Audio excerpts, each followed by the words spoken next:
Rick and I were asked to be on a slate to go to the National Republican Convention to restore biblical values. And when we agreed to do that, we did not know that we would be voted unanimously to actually represent Missouri for that by grassroots people just like us. And then the vote was stolen after it was a unanimous vote. And then on July 4th, I woke up with a dream. And in that dream, I was in a courtroom in the same position as the chairman and a large angel.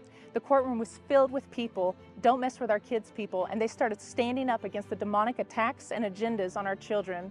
Well, the chairman didn't want to hear it, but just then the angel leaned in and whispered into my ear, "Do you think that you could rally the Don't Mess with Our Kids people this Friday in Jefferson City, 0800 to 1500, and he'll hear your case in court?" God had to intervene because the appeal would not be heard, and then suddenly it was. And when it did, God overturned this, and there was another unanimous vote that selected us yet again to go as duly elected representatives to go and speak life into a convention in Milwaukee. And we just praise God because He's the one that did it.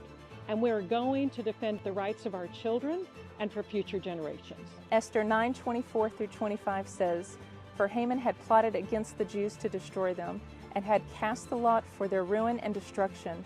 But when the plot came to the king's attention, he issued written orders that the evil scheme Haman had devised against the Jews should come back on his own head."